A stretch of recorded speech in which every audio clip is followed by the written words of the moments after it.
Metre आहे, that means it is a solid rod. आलं का लक्षात?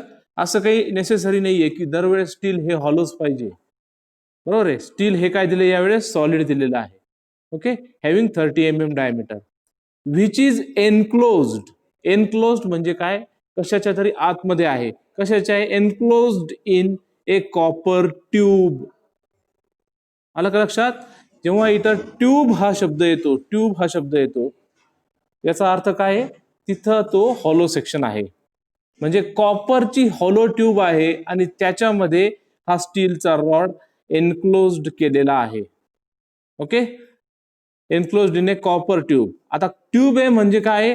2 डायमीटर आहे. External diameter 60 mm and internal diameter 30 mm. Okay, so whenever there is a tube or there is a hollow pipe, there should be or there must be 2 diameters. One is external diameter and one is internal diameter.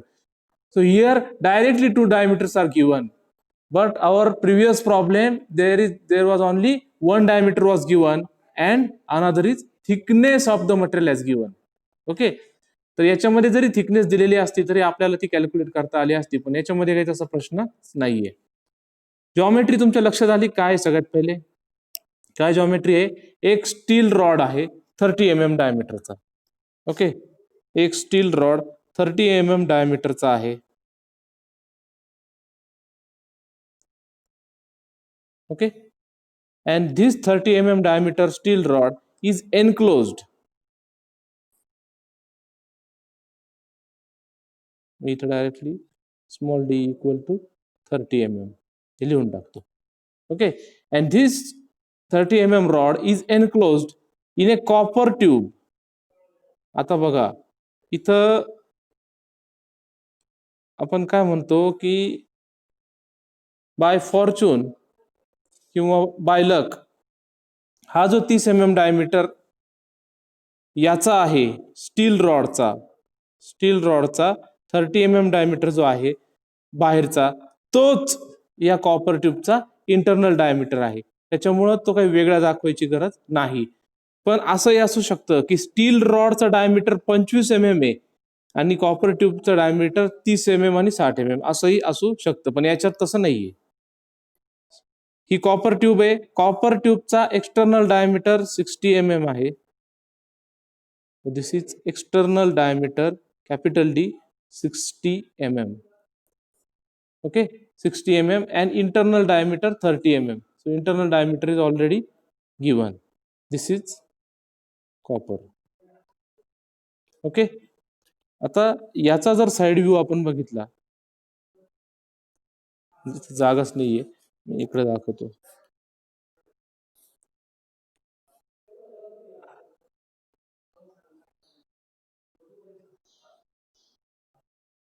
या पद्धतीने हे जे hatching मध्ये दाखवलं हे काय असेल? दिस is copper आणि याच्यामध्ये हा काय? हा स्टीलचा आहे. ओके, आता इट इज सब्जेक्टेड टू, इथं काय म्हणलंय बघा, पुढचं काय म्हणलंय? It is subjected to compressive axial load of 110 kilo newton.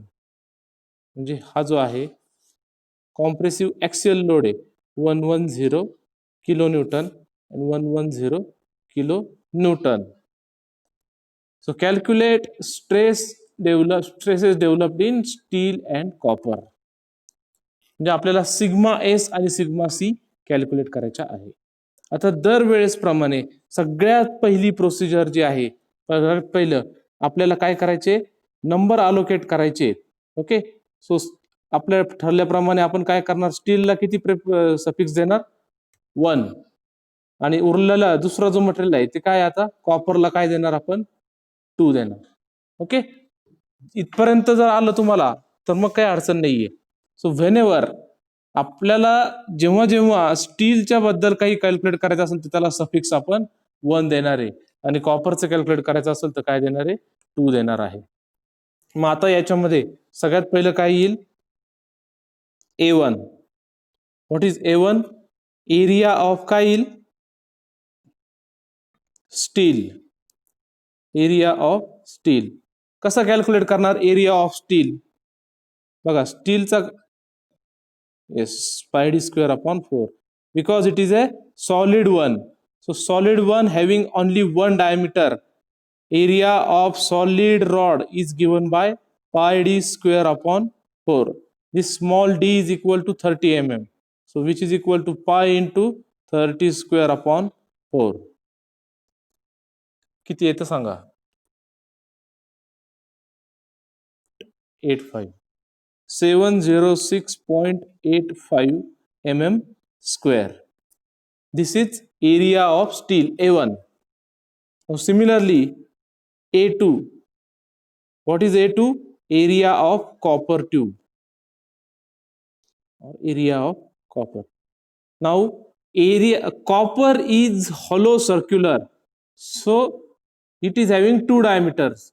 So area of a hollow circular section is given by pi in bracket capital D square minus small d square upon 4.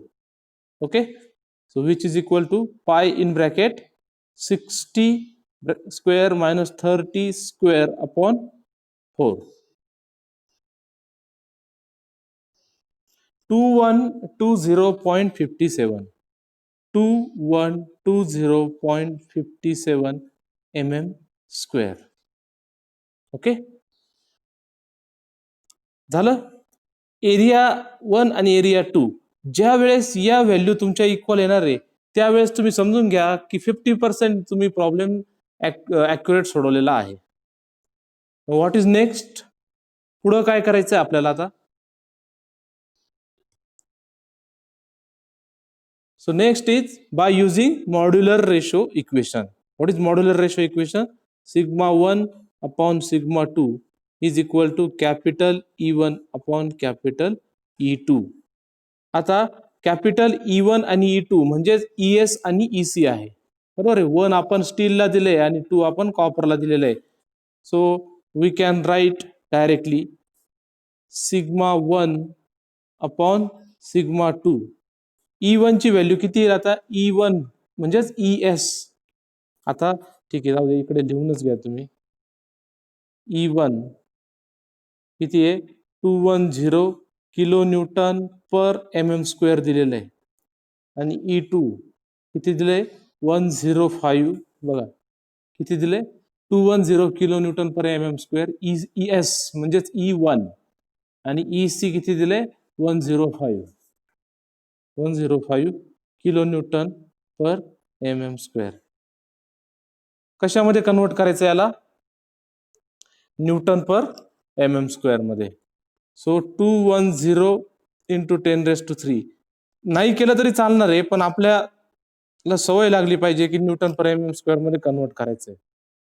Finally they will cancel with each other. 10⁻³ जे आहे ते कॅन्सलच होणार आहे, पण तरी पण आपल्याला एक सवय पाहिजे किलो न्यूटन पर mm स्क्वेअर मध्ये लगेच कशात करायचं? न्यूटन पर mm स्क्वेअर मध्ये. आले आपल्या युनिट मध्ये टाका. 210 इंटू 10⁻³ अपॉन 105 इंटू 10⁻³ 10⁻³ गेला. 105 ने कितीला भाग जातो? 2 ने भाग जातो, बरोबर आहे. So what is first equation we have got? Sigma 1 is equal to 2 into sigma 2. This is equation number 1. समजलं इथपर्यंत?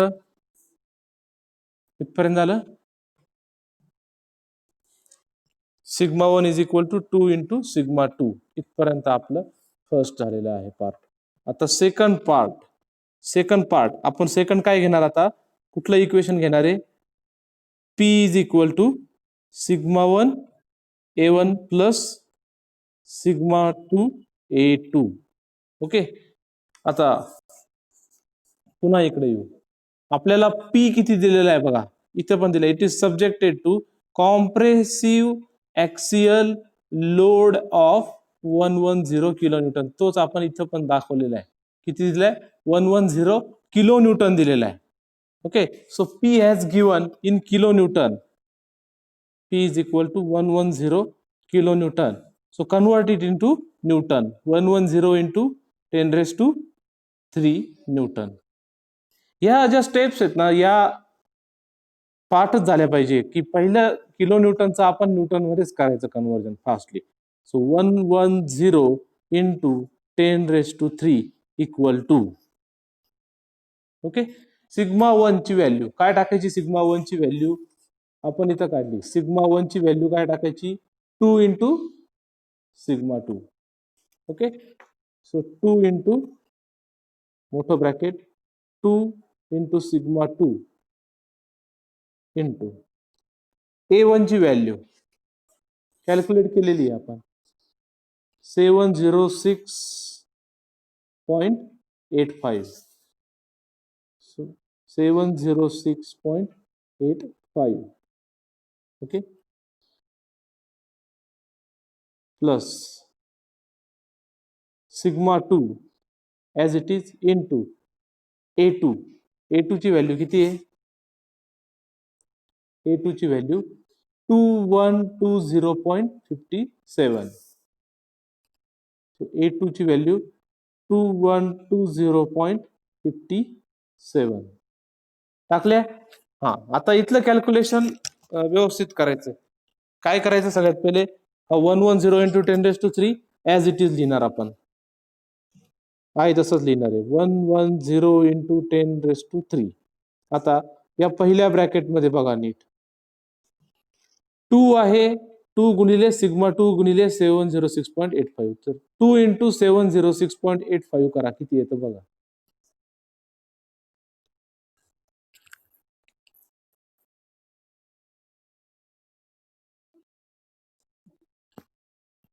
One 1413.7 sigma 2, okay, sigma 2 plus 2120.57 असंच लिहिलंय इंटू सिग्मा 2. याच्यात काय कॉमन निघतोय? सिग्मा 2 कॉमन निघाला. इन ब्रॅकेट 1413.7 प्लस 2120.57, ओके, किती येतं बघा.